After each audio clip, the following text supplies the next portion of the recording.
The White House regularly engages with officials from a range of industries and sectors. This meeting with Sam Bankman-Fried was focused on pandemic prevention related matters and cryptocurrency and crypto exchanges. So the White House asked some questions about FTX, these meetings, and they talked about COVID. Apparently, Sam Bankman-Fried met with senior Biden administration officials last year. He met the president's aides at least 4 times. Connell McShane is here, chief national correspondent at Fox Business. Hello to you, sir. Hey, now, guys. We do know that he gave millions of dollars toward Democratic causes. Yes. We do know he gave, what, $5 million to Biden's campaign in 2020? And we do know now that he met 4 times at the White House. Yeah, the most recent meeting that Jean-Pierre was referring to, I believe, took place in September. There were other meetings in April and May.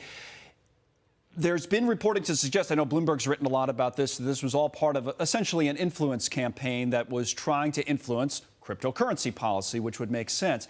What Jean-Pierre is talking about there is that the meetings were more about the pandemic. Why is she saying that? Well, there's a charity that's been bankrolled by Sam Bankman-Fried that is pandemic related. His brother runs it. It's called Guarding Against Pandemics. His brother Gabe runs that. So they're saying that that's what the meetings are about.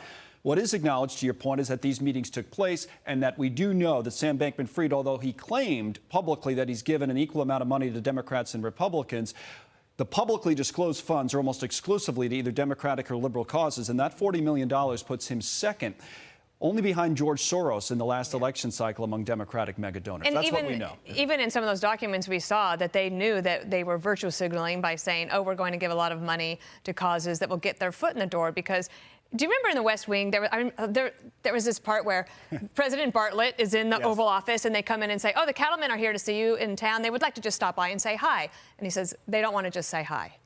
What do they want? And they said, no, they said that nothing. He proves them wrong. It's like, Right. I told you they want something. So the pretense was, I'm going to have this charity and I'm going to make sure that pandemics never happen again. And here's a bunch of money for it. Of course, they get the meeting at the White House. If you give that kind of money, you do.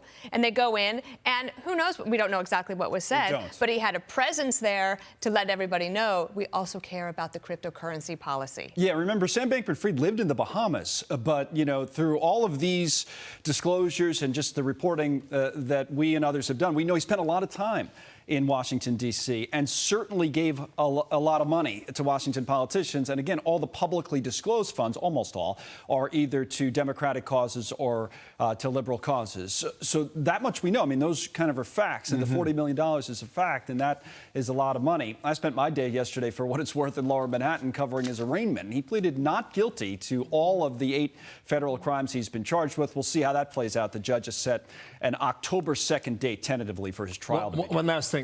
The younger brother is Gabriel. Gabe, yep. Who set up the foundation surrounding coronavirus. Right? Correct. And Gabriel attended one of the 4 meetings, which kind of gives you, I mean, if you're at the podium, Dana, you've got an out. Right. And there were other FTX officials. Oh, I'm sure they did talk about pandemics as well. Probably, They yeah. probably did talk about pandemics, but the other thing is, by the way, you know, can you make sure that Elizabeth Warren's off our back?